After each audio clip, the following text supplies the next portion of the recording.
my name is Andrea. I'm 20 years old. I am currently in France, but I usually live in Maastricht. It's where I study. To be honest, it's pretty crazy. The quarantine is pretty strict, so we're not allowed to go out unless it's considered first necessities. I mean, yeah, more or less the same as in Europe. We can go out to do the groceries. We can go out to, go to the pharmacy. They also let us go out for some physical activities, so you can go for a run, but it can only be once a day for an hour only, and you have to have like always your ID on you and a paper signed with the hour, the date, and yeah, there's always police everywhere controlling everything. Wow. So I got controlled many times already. So, well, as you can imagine, Paris is a pretty crowded city. Usually. Usually a lot of tourists everywhere. I live well next to the Eiffel Tower, so the view, it's always lots of people, especially with this weather. People go to the Champ de Mars to tan a little bit, picnics, but now it's empty. They closed everything, so around the Eiffel Tower is completely closed. You can't access it anymore. There are some people that go out still, but I guess it's only either for work, that people that can still work for the food industry or whatever, and groceries and stuff like that. But it's not like it used to, for sure. So I left Maastricht. It was right the day of when it started in Paris, when the president first said, okay, we're gonna self-quarantine everyone. And I think it was, Tuesday is gonna be 3 weeks that I'm here.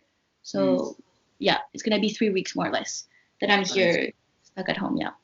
Well, it's a great quality time with the parents, but sometimes it can be a little bit tense.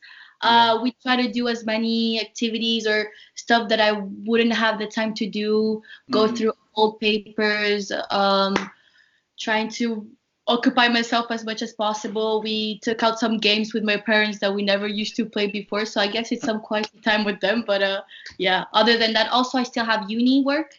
They still do some university stuff related, so I still have reports. I do have calls from tutors or tutorials that are still going on, so that's also trying to maintain kind of a routine.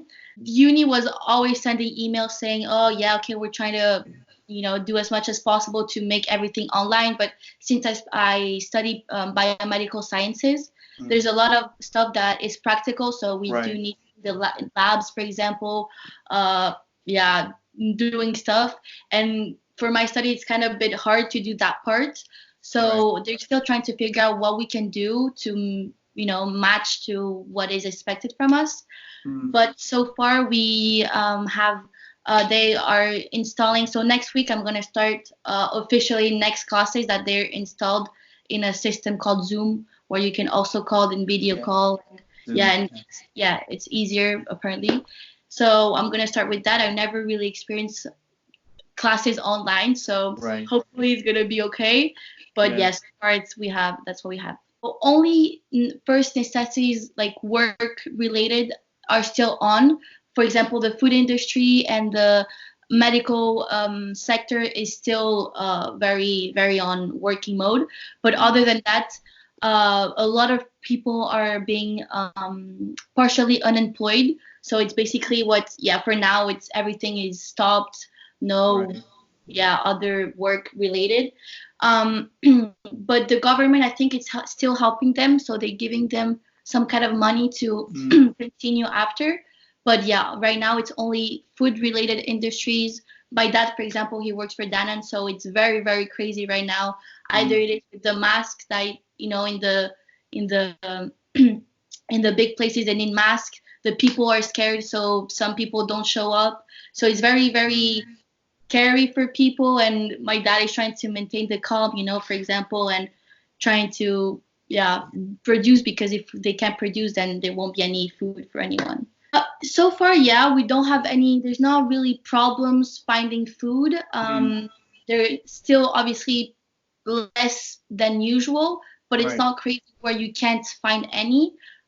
Usually it's my mom that does the groceries, because but I stay at home. But yeah, no, she didn't complain. There's still lots of food, so everyone can still buy. No one is really buying like lots of food, you know. Always the permission, the ID. Yeah, and there's police officers everywhere. So as Yeah. soon as you go out, they check for why are you going out, ID, and the time also that you go out. Yeah, and Yes. hopefully we'll be over soon. Hopefully, but unfortunately, I don't think so. I mean, Mm, there's still a lot to do, I think, and a lot of quarantine, and everyone needs to kind of be disciplined to maybe help or be faster, get to right. the end faster. The president announced that it was until the 15th of April, Mm-hmm. so in 2 weeks more. But yeah, most likely he's gonna, you Extend. know, extend it and add some weeks, I think for sure. So Yeah. I don't know when I'll be back to go back home, like in Maastricht. Mm. Yeah, right now it's a lot of doubts and but yeah, that's what we need to do. So All right. So thank you so much, Mandalare, and please stay safe. thank you. Yeah, you too. Thank you. Hopefully. And see you. Bye bye. Bye.